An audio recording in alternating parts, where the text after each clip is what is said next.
everyone, and welcome back to Coffee and Praise. Today, I'm going to hopefully finish up the book, the Body Clutter book. I have a couple videos still to come, probably about 4. They'll be cut in half because one of them, chapter 10, I believe, or chapter 11, is like a 40-minute video, so I'm going to try to cut that in half. And then I do have, I believe chapter 12 is in 2 parts already. So they're about 23 minutes or so each. So I'm going to get through these last 2, which they're not extremely long chapters.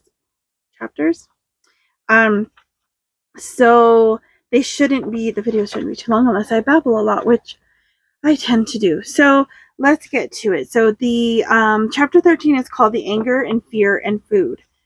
Now the first thing that I underlined, and this is the fly lady that's speaking, Marla, is there are different circumstances and situations that somehow still keep us from being able to free ourselves enough to take those baby steps towards getting rid of our body clutter. Earlier in the book, we discussed using food as a weapon of self-destruction. So, she talked about how we use food, whether it's emotional, because we're emotional, we eat because we're stressed, we eat because we're bored, or we eat because we're trying to fill a void in our life because of traumas or some type of hurt, something that's out of our control, other people's actions, things like that. So we use food as a defense mechanism when we feel that we have been hurt or even abused. Abuse comes in many forms, and its effects can ruin any good intentions we may have. Let me read that all over again. Abuse comes in many forms, and its effects can ruin any good intentions we may have about coming to terms with our body clutter. Now, we know in a lot of ways now, the word abuse gets thrown around a lot. And a lot of times it's not what we would consider true abuse, right? Like sometimes it's just the idea that we play the victim card when someone's telling us the truth of something and doing it in a way that, yes, we don't like it, it stings. But abuse is actually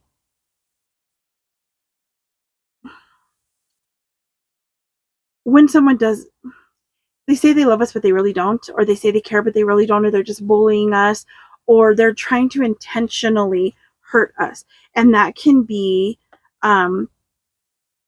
in mental abuse, verbal, emotional, even physical types of abuse, past or present. So we need to understand the difference between someone who's coming to us in a loving way, or because they truly do love us and want to tell us the truth about the lifestyle that we're living and how it's damaging our bodies, our minds, our hearts, our spirits, our souls, everything. They're also, if we are going to be that kind of person who shares that with someone, we need to learn how to speak as well, so it does not come across as being abusive. Now, let's see, the next thing that I underlined here is abuse can be found in family relationships, love relationships, friendships, and even in churches and at our jobs. There are times we are involved in toxic relationships and we are not even aware of it. Being yelled at constantly, pushed around, manipulated, made to feel that you're not worthy, made to feel that you're, like they want you to feel like you're stupid. You really are dumb. You really don't know anything. And they start making you believe that you are worthless and you are nothing and all these things. And all of that they've got a problem. But because of the way the abuse happens, a lot of times it comes in these ways where we don't even know it's happening yet. It's very subtle at first and all that type of stuff. So we begin to believe it. And because we are already our own worst enemy, at times we are very critical of ourselves. We don't know how to love ourselves through things. We tend to abuse ourselves through words, through our actions. And a lot of that stems from the way other people have treated us and made us feel. And sometimes it's just because of society's messages, we tend to abuse ourselves. Now, when in an emotionally abusive situation, we all find ourselves dealing with two very specific very specific reactions: anger and fear. Sometimes we find ourselves taking on roles in our adult lives and we are not even aware of it. We never even imagined that could exist within us. We often find ourselves instinctively in these roles when we are faced with various situations. So, because of things that happen to us, so let's say you were either any form of these of abuse done to you as a child, or you were in a situation where there was abuse in the home, maybe not directed towards you necessarily, but happening around you, whatever that was. So because of that, a lot of times we tend to take on roles because we were trying to cope with what was going on, not understanding. So some of these roles that she talks about here are the pleaser. So because of the tension, because of all the things that were going on, we want everything to be okay, running smoothly, right? So we'll do anything to people please to make them somebody either be happy at our expense, walk on eggshells all the time because you don't want to say something that might cause them to get angry, or things like that. The ostrich. So this one is, no matter how difficult or strained things are, you bury your head in the sand, waiting for things to get better. So it's kind of like we just pretend it's fine, it's fine, it's fine. We're not going to deal with it. We don't see it. It's not happening. The self-preservationists. So this is when we take and take whatever is handed to us because we know it is just easier to swallow it than actually to confront what is happening around us. So we don't want to deal with it, so we just, well, if I just take it and take it and take it and take it and just don't say anything, maybe it'll go away, right? The protector. We defend everyone we love and go into mama bear mode to make sure that no one will get close enough to hurt our loved ones or us. So this is also, and which isn't a bad thing to protect our loved ones or ourselves. It's when it becomes the thing that's all you do, and you never, you're in that, it's like that fight or flight mode all the time. The excuser. We make excuses for others around us and for ourselves about why something's happening. So if someone's treating you badly, you'll find an excuse for them. Well, they were having that day, or well, you dealt with this, or I did this, or maybe I did that, or you come up with all these ideas, or we excuse ourselves and the things that we do. Well, I'm dealing with such and such a thing, so this is why I overeat, or this is why I drink or smoke, or whatever it is that we're doing. We make excuses, so we never are able to overcome the problem. The perfectionist. We always look for everything around us, including the people in our lives, to be perfect in every way.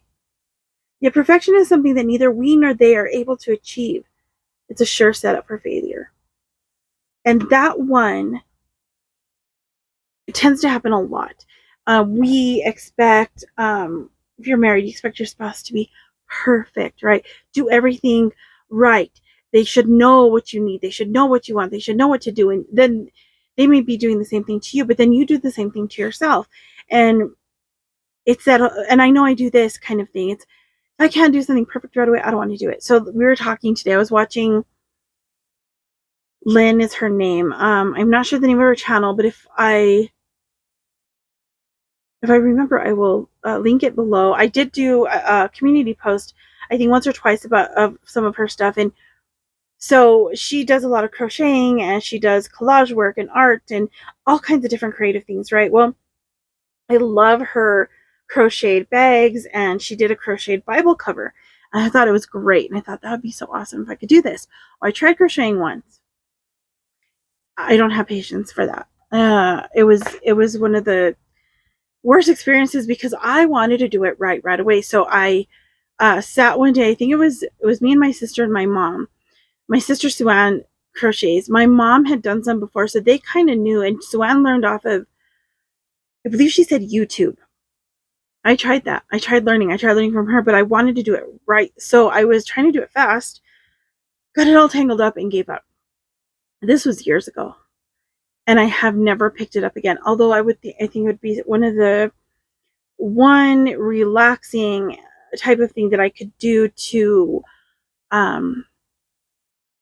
just sit still, maybe, and have something to focus on, do something while I'm listening to a podcast or whatever.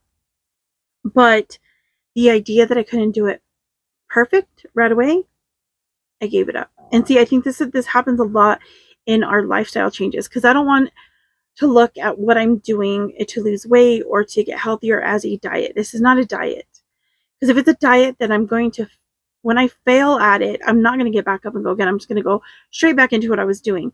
But if I look at it as a lifestyle change, when I do fail, I can get back up and say, okay, I need to try again, because this is life lessons. These are things that I want to learn. These are things that I know I'm going to fail at.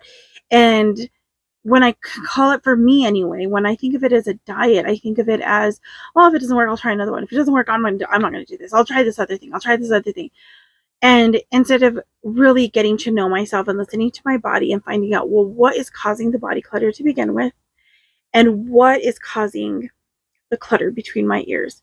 And why is that causing the body clutter? Why is this here making all the illness worse? Stress. Because we tend to worry. And I know that's me. I tend to worry quite a lot. So, those are the roles that she talks about.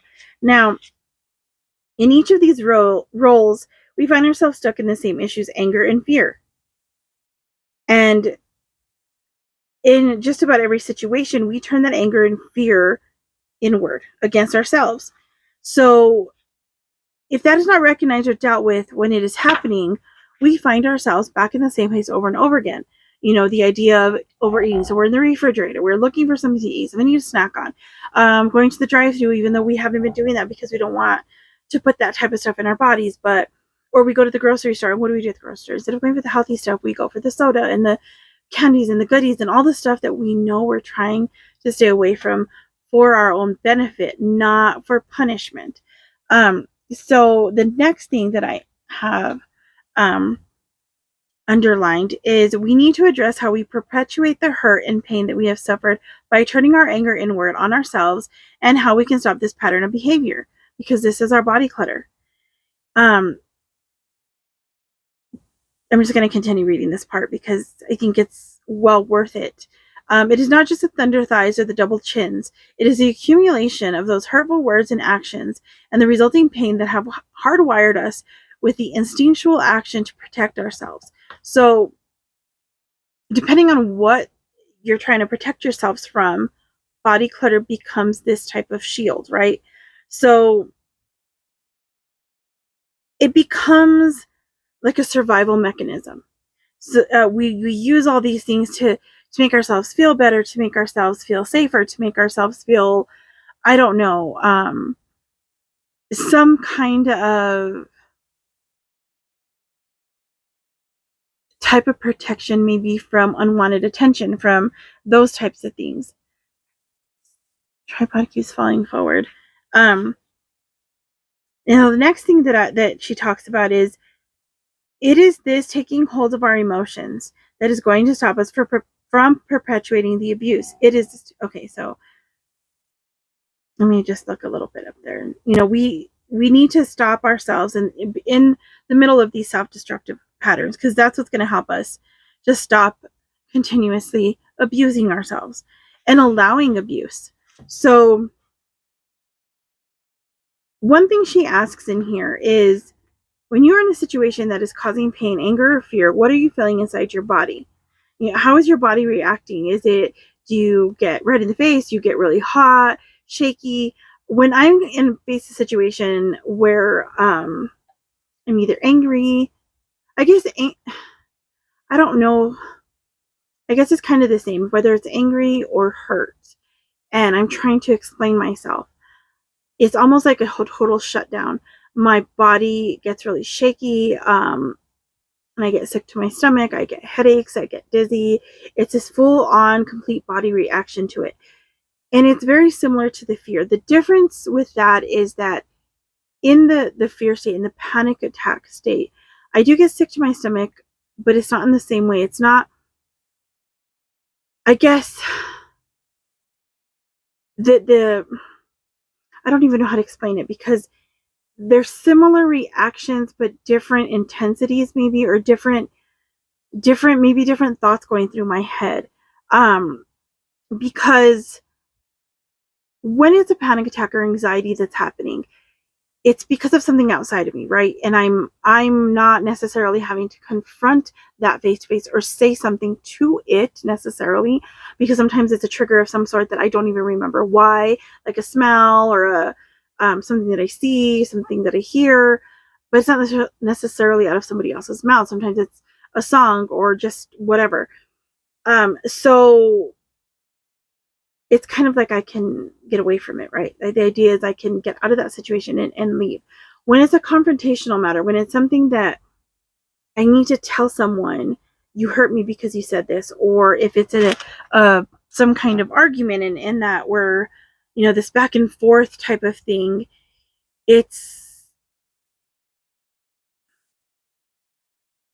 heightens that, I guess. It heightens that emotion of, I think it's even a guilt and a shame of sort, because I shouldn't be acting like this.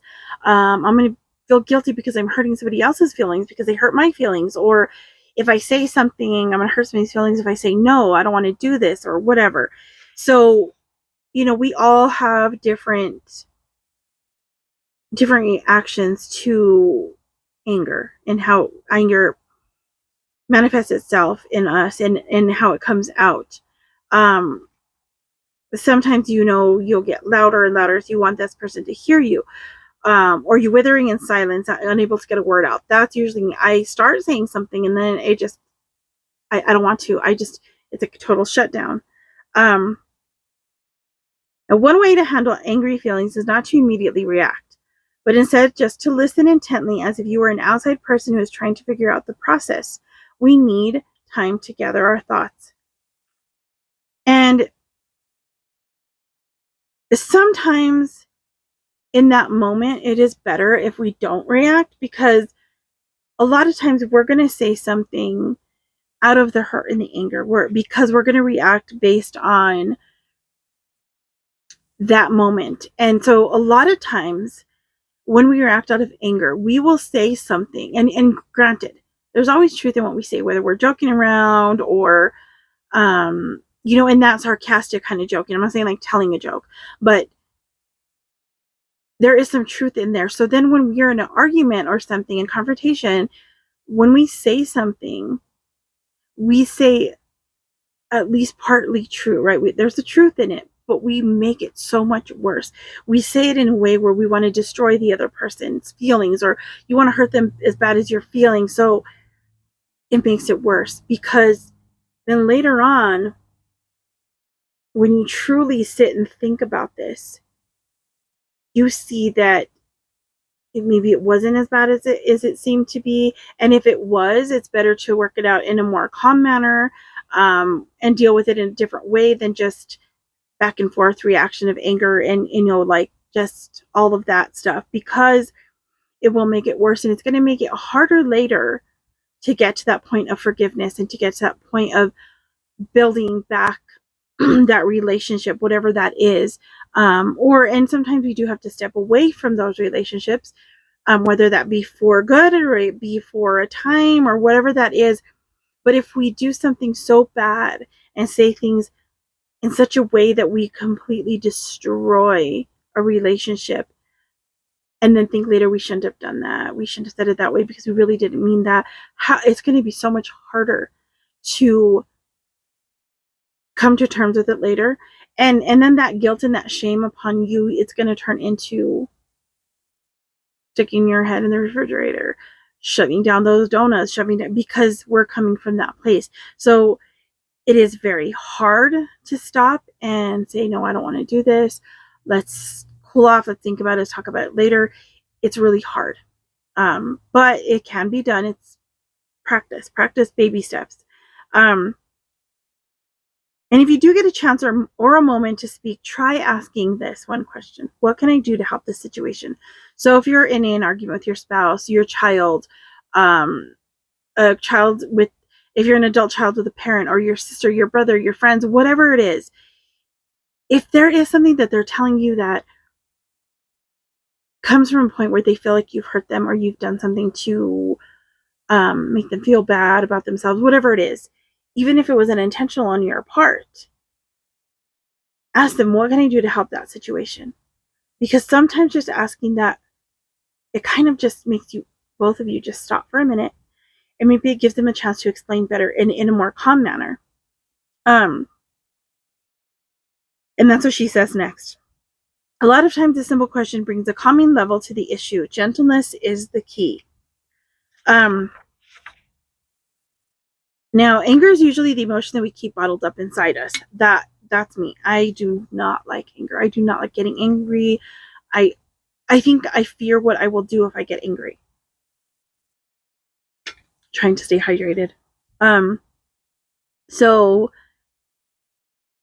because I'm an overthinker, and because I take whatever situation and I overthink it to the worst possible scenario, when I start feeling angry about something, I think about, well, what if I reacted out of anger? Well, what if I did this? And what if I did that? What if I really hurt them? So then I hold all of that in instead of ever letting any of it out. So here she says, we hold it in, and then from time to time we allow our bottle to be shaken, only to explode in a rage, and then once again turn to food for comfort. This is the problem. We're holding everything in until that point when it just becomes too much and we blow up. And that's when a person who is not necessarily or wouldn't normally be abusive becomes verbally abusive, mentally abusive, sometimes even physically abusive in that moment of rage. And this is not something they would normally do, right? But because we're holding on to all of this stuff and not working it out, not talking about it, not doing the things that we should do, we end up hurting someone or ourselves. Now, this is one thing that she does talk about. So, about constructively dealing with anger and not to turn it on ourselves. So these are the things she says. We can pick up a phone and call a friend and say, hey, I just need to vent. We can sit down. This is something that I think I would probably do. We can sit down at the computer, well, not that part, but over the piece of paper, and start to write about what is making us angry. This is what I want to do through my morning pages as well, which I have done some, just so that I can start. Usually how it happens is I part all of this stuff, right? This is making me angry. This upsets me. This hurts my feelings. That's whatever. By the end of that third page or whatever it is that I'm on, I've kind of worked out some stuff, at least to a point where I can now see what step I may be able to take to work on it, to overcome it, to be able to share it in a way that's not going to be filled with anger. And like she said, even with this part, like the paper that you write on or whatever, you don't have to let someone see it. You can, if you want to, you could burn it. You can even go take a walk around the block, she says here, with your furry friend, and you can talk to your dog and let everything out as you're walking, everything that's going on, because the pent-up anger is what has caused us to hurt ourselves by overeating, overspending, working too hard, not getting enough rest, not exercising, and a lot of other things we have found to punish ourselves. Because a lot of times, I was watching something today, as a matter of fact, and they were talking about, I don't remember if it might have been something to do with ADHD as well, but something they said was, a lot of times what we do is we overwork ourselves, whether that mean in a job that we have, or if you're not working and let's say you're a stay-at-home mom or you're disabled, but before you were that type of person that worked extremely hard, you're sick now, whatever's going on, but you'll push yourself and push yourself and push yourself until it becomes a problem, because you want to distract yourself from the things that are causing the clutter. Now, the next thing I wrote, or underlined was, we are no longer the whipping post for everyone's anger and fear, including our own. When we can catch ourselves, we can begin to heal. Knowledge is going to save us from ourselves, and these two loving tools below are going to help us learn to cope with our anger and fear. And the next section is called All You Need Is Love. I'm at 25 minutes now, so let me see about how much I have left. I think I will end this one there, and I will start the next one and get to some of the things that she shares about loving ourselves and a few different things that she talks about that we can try to do. So I will see you in the next one. Thank you for joining me, and I hope that you guys are having a wonderful day. I planned on recording these outside today, but it's nice and cloudy, and it's fresh and everything out there, but it started sprinkling just a while ago, and it's been coming down really lightly, but it hasn't seemed to let up, and I don't want to get all this stuff wet. But maybe by the next one or the third one today, because I'm going to try to get a few in today because tomorrow's appointment day. So I will see you in the next one. God bless you. Bye.